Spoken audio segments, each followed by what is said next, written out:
Good evening हमारे प्यारे दोस्तों।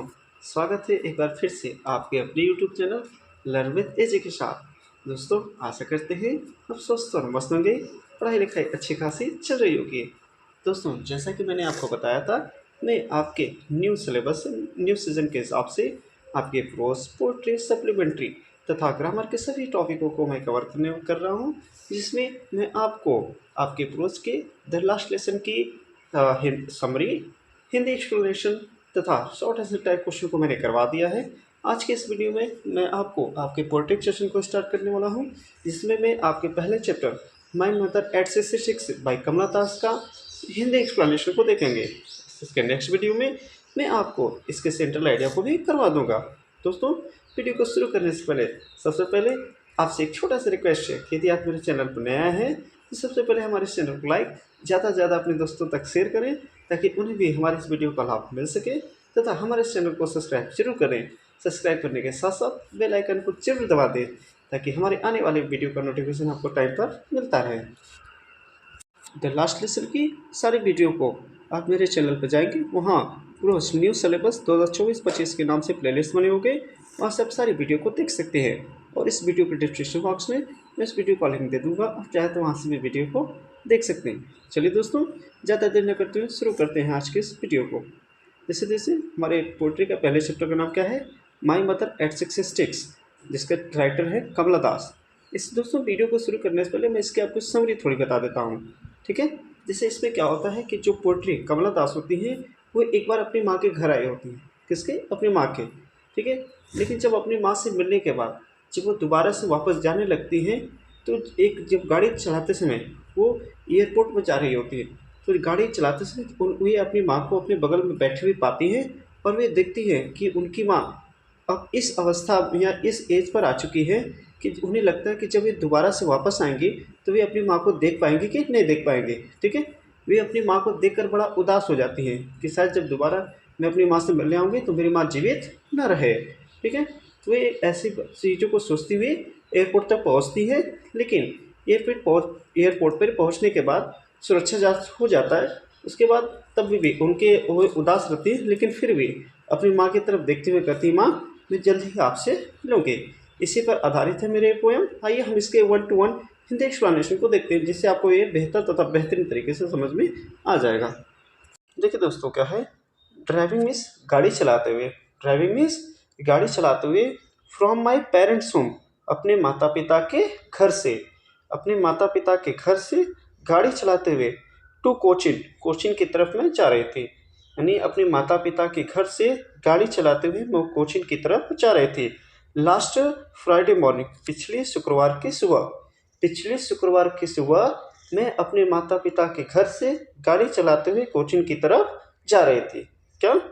Driving from my parents home to Cochin last Friday morning, पिछले शुक्रवार की सुबह मैं अपने माता पिता के घर से गाड़ी चलाते हुए कोचिन की तरफ जा रही थी। कोचिन ये एक जगह का नाम है दोस्तों, ठीक है। आई सा, मैंने देखा, माई मदर मिस, अपनी माँ को, मैंने अपनी माँ को देखा, बिसाइड मी मिस, अपने बगल में। आई सा, मैंने देखा, माई मदर बिसाइड मी, अपनी माँ को अपने बगल में बैठे हुए। मैंने अपनी माँ को अपने बगल में बैठे हुए पाया या अपने बगल में बैठे हुए देखा। डोज, जो जम्हाई ले रही थी, डोज में होता है जम्हाई लेना, ओपन माउथेड, खुले मुंह से, जो खुले मुंह से जम्हाई ले रही थी। हर फेस, उनका चेहरा, एसेंस लाइक दैट ऑफ ए कॉर्पेस, उनका चेहरा एक मृत लाश की तरह लग रहा था, ठीक है। डस मिस क्या कर रही थी दोस्तों, जम्हाई ले रही थी। ओपन माउथेड मिस खुले मुंह से, हर फेस मिस उनका चेहरा, एसेंस मिस मुरझाया था, लाइक दैट ऑफ ए कॉर्पेस, एक लाश की तरह, यानी वे खुले मुंह से सांस ले रही थी तथा उनका चेहरा एक लाश की तरह मुरझाया हुआ था। Pain and realised with that, मुझे दर्द महसूस हो रहा था या मुझे दुख महसूस हो रहा था। दैट मीन्स की she was as old as she looked, वह उतनी ही बूढ़ी थी जितनी वह बूढ़ी दिखाई दे रही थी। पेन एंड रियलाइज, मुझे दर्द महसूस हो रहा था या मैं दुखी हो रही थी। विथ दैट मीन्स ये इसके साथ कि she was as old as she looked, वह उतनी ही बूढ़ी थी जितनी बूढ़ी वह दिखाई दे रही थी। बट सुन, लेकिन जल्द ही, पुट दैट थॉट अवे, मैंने इस विचार को त्याग दिया। नहीं, जब मेरे अंदर इन सब बातों को आ रही थी कि मेरी माँ बूढ़ी हो गई है, वे लाश की तरह देख रही है, मैं उनको देख पाऊंगी कि नहीं, इन सब सारी बातों को मैं क्या करता हूँ, जल्द ही क्या करता हूँ, त्याग देती हूँ या इन सब विचारों को छोड़ देती हूँ। एंड लुक आउट एंड, और लुक मीन्स देखता हूँ, आउट मीन्स बाहर की तरफ, at tree sprinting, sprinting means भागते हुए। अब मैं नौजवान ट्री पेड़ों को भागते हुए देखता हूँ। नौजवान पेड़ों का मतलब हमारे यहाँ से दोस्तों कि जो नए नए पेड़ थे, मैं उन नए नए पेड़ों को भागते हुए देखता हूँ। द मैरी चिल्ड्रन मीन्स प्रसन्नचित्त बच्चे, स्प्लिंग मीन्स भाग रहे थे, और देयर होम्स मीन्स अपने घरों के बाहर, यानी प्रसन्नचित्त बच्चे अपने घरों के बाहर खेल रहे थे या अपने घरों से बाहर थे। ठीक है, बट मिस, लेकिन after the airport security check, लेकिन हवाई जहाज पर सुरक्षा जांच के बाद, लेकिन हवाई जहाज पर सुरक्षा जांच के बाद, standing a few yard away, मैं कुछ दूरी पर खड़े हो जाती हूँ।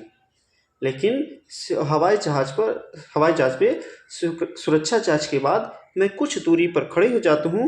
I looked again at her, मैं उनकी तरफ दोबारा से देखती हूँ। वन वन मीन्स मुरझाया हुआ, पाल मीन्स पीला पड़ा होना, as late winter moons and felt that old family age, यानी उनका चेहरा शीतकाल की चंद्रमा के भांति, उनका चेहरा शीतकाल के चंद्रमा के भांति मुरझाया तथा पीला पड़ा हुआ था। इनसे वन मीन्स होता है मुरझाना, अब पाल मीन्स होता है पीला पड़ा होना।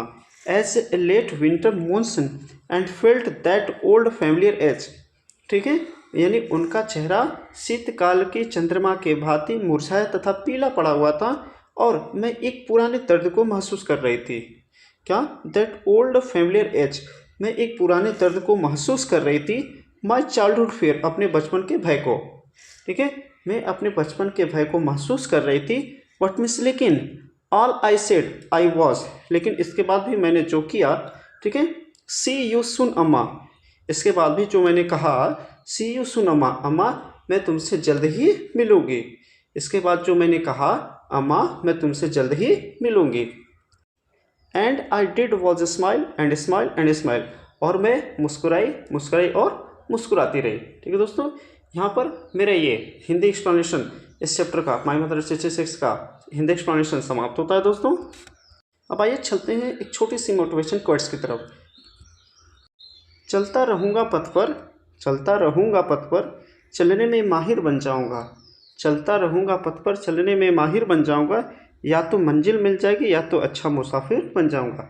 दोस्तों, आपने जो अपने बोर्ड एग्जाम के लिए टारगेट बनाया है उस पर आप अपने लगे रहिए, आपको सफलता जरूर मिलेगी, मेरी आशा तथा शुभकामनाएं हैं। आपको इंग्लिश में कोई भी परेशानी होती है या कुछ चीज़ आपको समझ में ना आए तो आप मेरे कमेंट्स बॉक्स में जरूर बताएं, मैं उनका बेसब्री से इंतजार करूंगा और उसका रिप्लाई जरूर दूंगा। ठीक है दोस्तों, चलिए आज के लिए बस इतना ही। इसके नेक्स्ट वीडियो में मैं मिलता हूँ इसके सेंट्रल आइडिया के साथ। तब तक के लिए नमस्कार, टाटा, गुड बाय, शुभ रात्रि।